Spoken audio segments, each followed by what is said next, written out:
அலகு 1 எட்டுத்தொகை பருவம் 4 குறுந்தொகை. குறுந்தொகை பாடல் 16. பாலை தோழி கூற்று. பாடியவர் பாலை பாடிய பெருங்கொடுங்கோ. பாடலின் பின்னணி. பொருள் ஈட்டுவதற்காக தலைவன் தலைவியை விட்டு பிரிந்து சென்றிருக்கிறான். தன்னை விட்டு பிரிந்து சென்ற தன் காதலன் தன்னை நினைத்து கொண்டிருப்பானோ அல்லது மறந்திருப்பானோ என்று தலைவி வருந்துகிறாள். அவர் சென்ற வழியில் ஆண் பள்ளி தன் துணையாகிய பெண் பள்ளியை அழைப்பதை கேட்டவுடன் அவருக்கு உன் நினைவு வரும். அவர் விரைவில் மீண்டும் உன்னிடம் வருவார் என்று தலைவிக்கு தோழி ஆறுதல் கூறுவதாக இப்பாடல் அமைந்துள்ளது. உள்ளார்குள்ளோ தோழி கல்வர் பொன்புனை பகலி செப்பங்கொன்மார் முகில்நதி புரட்டும் ஓசை போல செங்கார் பள்ளி தன் துணை பயிரும் பங்கார் கல்லிய காடிருந்தாதே. உரை. தோழி பாலை நிலத்தில் உள்ள வழிப்பறி கல்வர் இரும்பினால் செய்யப்பட்ட தம் அம்பை சுத்தம் செய்வதற்காக அதை நகநுனியால் புரட்டுவதால் உண்டாகிய ஒளியைப் போல ஒளி எழுப்பும். சிவந்த கால்களை உடைய ஆண் பள்ளியானது தன் துணையாகிய பெண் பள்ளியை அழைக்கும் இடமாகிய அழகிய அடியை உடைய கள்ளிச்செடிகளோடு கூடிய பாலை நிலத்தை கடந்து சென்றவர் தலைவர். என்னை நினைக்க மாட்டாரோ? விளக்கம். ஆண் பள்ளி தன் துணையாகிய பெண் பள்ளியை அழைக்கும் பாலை நிலத்தில் செல்பவர் அது கேட்டு தன் காதலியை நினைவு கொள்வார் என்பது உள்ளுரை உவமம்.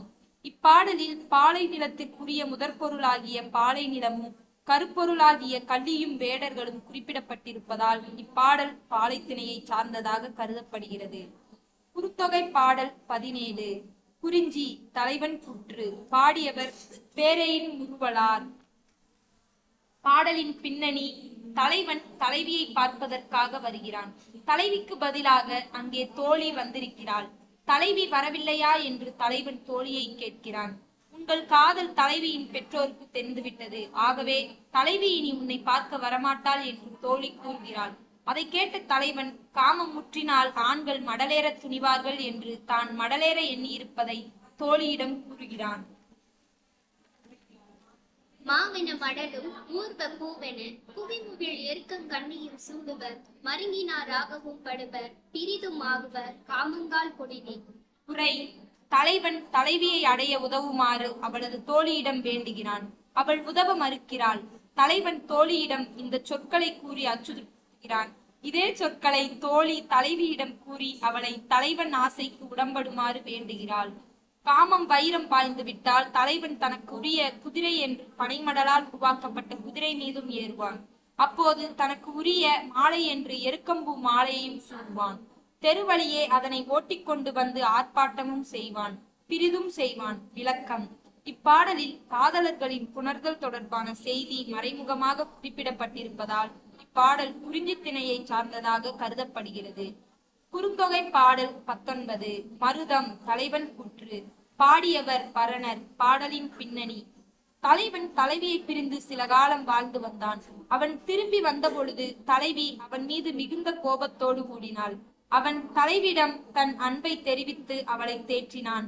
ஆனால் அவள் பின்னும் தொடர்ந்து ஊடினாள். இவள் தன் பழைய தன்மையிலிருந்து மாறி நம்மோடு உறவில்லாதவள் போல் இருக்கின்றாள் என்று தன் நெஞ்சை நோக்கி தலைவன் வருந்தி கூறுவதாக இப்பாடல் அமைந்துள்ளது. எவ்வி இழந்த வறுமையால் பாடல். பூவில் வருந்தலை போல புல்லென் இணைமதி வாலியர் நெஞ்சே பனைமர தெல்லரும் அவ்வல் நாரும் பள்ளிருங்கூந்தல் யாரனோ நமக்கே. உரை. வீட்டிற்கு அருகே உள்ள மரத்தில் படர்ந்திருந்த முல்லை கொடியின் பூக்கள் மணக்கும் அடர்ந்த கரிய கூந்தலை உடைய இவள் இனி நமக்கு என்ன உறவோ? ஆதலால் எவ்வி என்னும் வள்ளலை இழந்ததால் வறுமையுற்ற யாழ்ப்பாணர்களின் தலைகள் பொன்னாலான பூக்கள் இல்லாமல் பொலிவிழந்து காணப்படுவது போல் நெஞ்சே நீயும் இனி பொலிவிழந்து வருந்துவாயாக. விளக்கம். எவ்வி என்பவன் சங்க காலத்தில் வாழ்ந்த ஒரு குறுநில மன்னன். அவன் வேல் எவ்வி என்றும் அழைக்கப்பட்டான். அவன் பாணர்களுக்கு பொன்னாலான பூக்களை அளித்து அவர்களை ஆதரித்து வந்ததாக தெரிகிறது. அவன் போரில் இறந்ததை கேட்ட புலவர் வெள்ளெருக்கிளையார் அவன் இறந்த செய்தி பொய்யாகட்டும் என்று விரும்புவதை புறநானூற்று பாடல் 233 காணலாம். வள்ளலாக விளங்கிய எவ்வி இறந்ததால் பாணர்கள் தங்கள் யாழை முறித்து எரிந்தனர் என்ற செய்தி அகநானூற்று பாடல் 15 காணப்படுகிறது. இப்பாடலில் எவ்வி பாணர்களுக்கு பொன்னாலான பூக்களை அளித்து அவர்களை ஆதரித்தது போல் தலைவன் தலைவியோடு வாழ்ந்த காலத்தில் தலைவி அவனுடன் அன்போடும் அவனுக்கு ஆதரவாகவும் இருந்தாள் என்ற செய்தி உள்ளுரை ஓமமாக கூறப்பட்டிருக்கிறது. இச்சிறிய பாடலில் ஒரு வரலாற்று குறிப்பையும் கருப்பொருளாகிய முல்லையையும் மருதத்திணைக்குரிய ஊடலையும் புலவர் இணைத்து கூறியிருப்பதை பாடலில் சிறப்பு. குறுந்தொகை பாடல் 20. பாலை தலைவி கூற்று. பாடியவர் கோப்பெருஞ்சோழன். பாடலின் பின்னணி. பொருள் தேடுவதற்காக தலைவன் தலைவியை விட்டு பிரிந்து சென்றிருக்கிறான். தன் காதலனை பிரிந்திருக்கும் தலைவியை காண அவள் தோழி வருகிறாள்.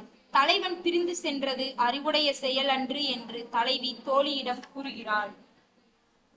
அன்பும் அருளும் நீங்கி துணை துறந்து பொருள்வயிர் பிரிவோர் உறவோர் ஆயின் உறவோர் ஆக மடவம் ஆக மடந்தை நாடி. உரை. தோழி அருளையும் அன்பையும் துறந்து தம் துணைவியை பிரிந்து பொருள் தேடும் பொருட்டு சென்ற நம் தலைவர் அறிவுடையவர் ஆயின் அந்த ஆற்றலை உடைய அவர் அறிவுடையவராகவே இருக்கட்டும். அவரை பிரிந்திருத்தற்குரிய ஆற்றல் இல்லாத நாம் அறிவில்லாதவர்களாகவே இருப்போம். விளக்கம். தன் காதலன் பொருள் தேடும் பொருட்டு தன்னை விட்டு பிரிந்து சென்றதை தலைவி அறிவுடைய செயலாக கருதவில்லை. ஆகவே பஞ்ச புகழ்ச்சியாக தன் காதலனை அறிவில் சிறந்தவனாக கூறுகிறாள். இப்பாடலில் பாலைத்தினுக்குரிய குறிப்பொருளாகிய பிரிதலை பற்றி குறிப்பிடப்பட்டிருப்பதால் இப்பாடல் பாலைத்திணையை சார்ந்ததாக கருதப்படுகிறது. குறுந்தொகை பாடல் 25. குறிஞ்சி தலைவி கூற்று. பாடியவர் கபிலர். யாரும் இல்லை தானே கல்வன் தானது பொய்ப்பின் யானவன் செய்கோ திணைத்தாள் அண்ண சிறுபசுங்கால ஒழுகு நீர் ஆறல் பார்க்கோ குறுகும் உண்டு தான் மணந்த ஞான்றே. உரை. தலைவன் என்னோடு கூடியிருந்த பொழுது அதற்கு சான்றாக வேறு ஒருவரும் அங்கு இல்லை. தலைவனாகிய கல்வன் மட்டுமே அங்கு இருந்தான். என் தலைவன் கூறிய உறுதிமொழிகள் பொய்யானால் நான் என்ன செய்வேன்? ஓடும் நீரில் வரும் ஆறல் மீனை உண்ணுவதற்காக பார்த்து நிற்கும் திணையின் அடியை போன்ற சிறிய செழுமையான கால்களை உடைய குருகு மட்டுமே அங்கே இருந்தது. விளக்கம். ஆறல் மீனை உண்ணும் குருகு போல் தலைவன் தலைவியை கூடினான் என்பது உள்ளுரை ஓமமாக இப்பாடலில் கூறப்பட்டுள்ளது. யாருக்கும் தெரியாமல் தன்னை தலைவன் கூடியதால் அவனை கல்வன் என்று தலைவி குறிப்பிடுகிறாள். குறுந்தொகை பாடல் 29. குறிஞ்சி தலைவன் கூற்று. பாடியவர் ஔவையார். நல்லுரை இகந்து புல்லுரைந்தாய் பெயர்நிறக்கேற்ற பசுங்கலம் போல உள்ளம் தங்கா வெள்ளம் நீந்தி அரிதவா உச்சனை நெஞ்சே நன்றும் பெரிதால் அம்மனின் பூசல் உயர்கோட்டு மகவுடை மந்தி போல அகனுற தடையை கேட்குனர் பெறினே. உரை. நெஞ்சே நல்ல செய்திகள் கூறப்படவில்லை. பயனற்ற சொற்களே மிகுதியாக கூறப்படுகின்றன. பெய்யும் மழையினால் நீர் நிரம்பி வழியும் பசு மண்ணாலாகிய பாத்திரத்தை போல உள்ளத்தினால் பொறுக்க முடியாத ஆசை வெள்ளத்தில் நீந்தி பெறுதற்கு அரியதை நீ பெற விரும்புகிறாய். உன்னுடைய போராட்டம் மிகவும் பெரியது. உயர்ந்த மரக்கொம்பில் உள்ள குட்டியை உடைய பெண் குரங்கு தன் குட்டியால் தழுவ பெற்று அமைதி அடைவது போல மனம் பொருந்த உன் கருத்தை தழுவிக்கொண்டு உன் வருத்தத்தை கேட்டு உன் குறையை நிறைவேற்றுவாரை நீ பெற்றால் அது மிகவும் பெருமைக்குரியது. விளக்கம். நல்லுரை என்றது தன் விருப்பத்திற்கு இணங்கி இரவில் தலைவி தன்னை சந்திக்க வருவாள் என்னும் செய்தியை குறிக்கிறது. புல்லுரை என்றது தலைவி இரவு நேரத்தில் வரமாட்டால் நீ அவளை விரைவில் திருமணம் செய்து கொள்ள வேண்டும் என்று அவள் விரும்புகிறாள் என்ற செய்தியை குறிக்கிறது. பசுங்கலம் நீரை தாங்க முடியாமல் இருப்பது தலைவனின் உள்ளம் ஆசை வெள்ளத்தை தாங்க முடியாமல் தவிப்பதற்கு